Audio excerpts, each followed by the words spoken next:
3 children spending time in locked closets being fed dog feces. Tonight's top story is a stunner. Details of an absolutely shocking discovery made by the Maryland State Police here on the Eastern Shore. 47 ABC is working on this story, and we are learning more about the 2 women who are charged in this child abuse case and about what they did to the trio of elementary school age children. Standing by live with more on this case and more on what he's learned is my co-anchor Ryan Eldridge. Ryan, talk about where you are and what you've been able to find out in your discussions with investigators. Well, Julian, I'll just start by saying that this one is really hard to cover. This is just a difficult case all around. Now, we are where investigators were this morning, and this is where they made the discovery back on January 26th when this was first reported, what was allegedly happening inside this home. And for the very first time, I'm going to show you this house. We found it here on Norris Twilley Road in Mardela Springs. We're just going to move out of the way so you can get an idea of what this looks like. Neighbors here that I've spoken with tell me that this is a pretty unassuming home, just a 2-story American-style home, very unassuming. They tell me that they saw the children outside playing as recently as Christmas time. Never did anyone expect what was happening or allegedly happening inside the walls of that home. But we're going to pan over here.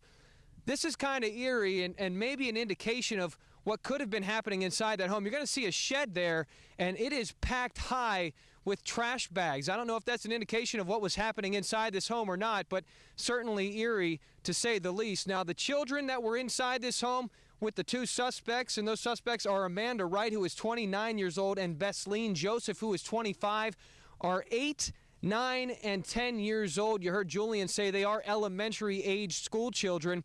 Well, now, we can't confirm what school they go to in this area, but investigators tell us that they do go to one.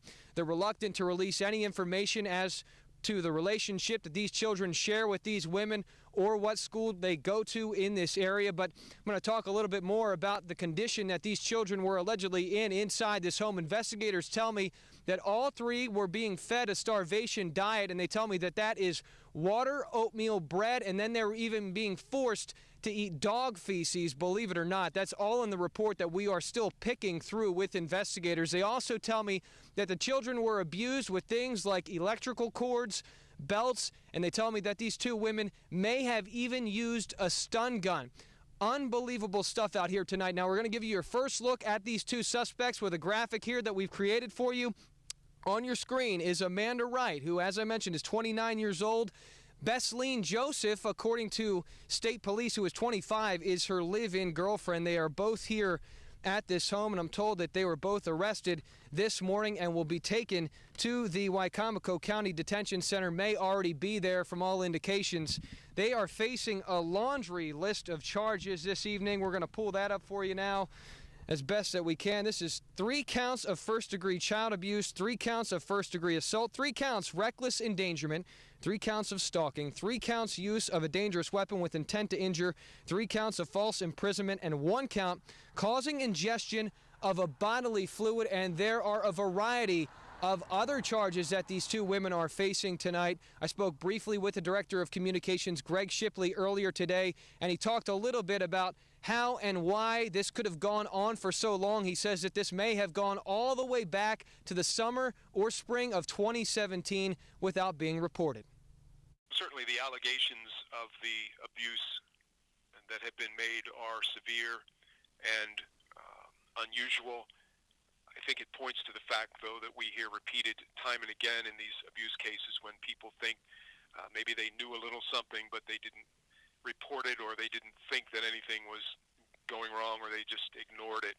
And we are reminded not only by this case, but in other cases we're seeing around the country in recent weeks that it is important to notify suspected child abuse to authorities and have them investigate for the welfare of these children. Investigators also tell me that the children were threatened with death if they ever told anyone about this abuse, which may also explain why it took so long for this crime to be reported. Investigators tell me that they still have a lot of work to do tonight, but one thing that Greg Shipley said to me that really stood out this evening is that he said, I'm going to read this quote, "It's hard to imagine this kind of abuse and even harder to imagine the motive behind it." So as I said, the community out here in Mardela Springs, Wicomico County, even Delmarva, shocked tonight to learn of these crimes. We are still working with investigators to get you more information, but as it stands right now. 2 women now behind bars facing a laundry list of charges. For now, I'm live in Wicomico County. Julian, back to you.